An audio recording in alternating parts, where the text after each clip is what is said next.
governo se for indemnização para MNB afetado esse projeto alargamento estrada e adili.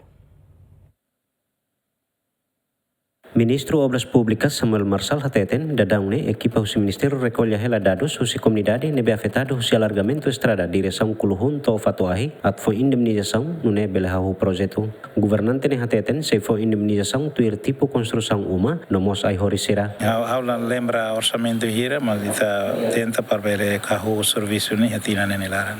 Aula lembra nenia montante hira. Indemnização agora daune depende a minha recolhe ela sirani documentos número requenin eleitoral a recolhe ela assim que execução lá ona e também o pagamento para sira.